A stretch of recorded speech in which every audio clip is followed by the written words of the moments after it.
I can report that we are very close to being on schedule. We're 10 minutes late. I would 10 minutes therefore, ahead. oh, actually 5 minutes late. I would therefore recommend that we take a 10-minute break and that we reconvene at 25 after. Oh, wait. I'm making a big mistake. I do need to also ask for public comment.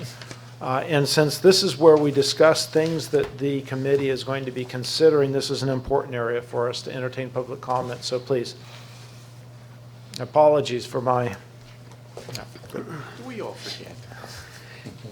David Weisman, Alliance for Nuclear Responsibility, would like to go back to one of the early issues that had to do with emergency planning and social media, and has been referenced but not said in as many words. I do think the missing person in the room today is Ron Alsop of County Emergency Services, as they are the go-to people who actually issue the alert in such. It isn't actually PG&E, as they explained. They give them the information, but it is really the counties. The plant gives them information and a recommendation, but it's the county that has to take County that has to do it. Now, you were looking for examples. Instead of, you have the simulated example that was mentioned where a reporter asks a probing question. As you know, the state of journalism today, that itself may be hypothetical. However, that is the asking of the probing questions. You got that. However, bada-boom. However, the interesting thing here is we don't need a hypothetical example. Please let us remember back a year and a half, we had an actual example for study in this county, and you may go back and ask Ron Alsop and his department how they handled the time the siren malfunction that set off and triggered a 911 reverse alert that came to people in the middle of the day. I know I was sitting looking at my cell phone and said, prepare for an emergency announcement regarding Diablo Canyon. It was written up in the news. That was the Cardox thing, and they actually closed Montenedoro Park and so on. No, this is... That was the, I'm sorry. This was a siren-related I'm sorry. issue. Yeah, I remember. Thank you. Made the New York Post. It became nationwide. I So, remember. well, the only reason I point this out is you have an actual case where bad information went out over social media. Now, in this case, it's official information in a sense as it came from OES, but nevertheless, it's people looking at a cell phone and seeing something to be concerned about. Yeah. And of course, then immediately it goes viral, and yes, then I have people calling me and asking what's going on, and then I don't know what to tell. You see like a game of telephone, how it can magnify.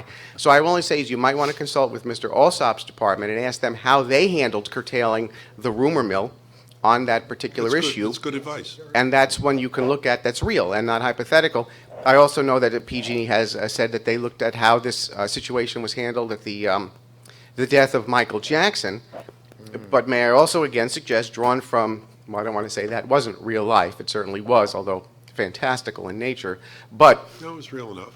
a closer and perhaps realer example for this is, let's just go back to the spring and look at how this entire thing was handled by our good neighbors to the south, Santa Barbara County, in the case of the oil spill at Refugio Beach and the All-American Pipeline, how their media centers were set up, where the rumors spread, and how and that. As you know, there were subsequent numerous hearings held in Santa Barbara County about both the untimely response, were responders on time, was the company stonewalling responders. We had that case where even the county supervisor was not admitted to the so-called press room. Just, don't you know who I am? I'm the county supervisor, and they wouldn't let her, in. So I would just say that response, it was well documented in the papers, the Santa Barbara Independent. You can go back to May of last year. You'll find numerous examples of how that was handled. So all of which is to say, there are many real-world examples here that we can pull from without having to rely on the necessary hypothetical ones to get to the bottom of the emergency planning issue. Thank you. Thank you.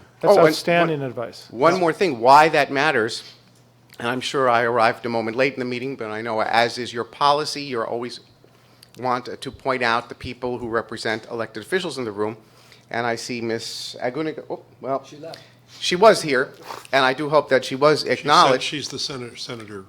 And why that's relative to this issue is because her boss, Senator Monning, was the co-author of AB 361, which, when we last appeared before you, had not passed yet and not been signed by the governor. But as you know, AB 361, which keeps the Office of Emergency Services in this county fully funded through the remaining life of Diablo Canyon, Right. has been passed.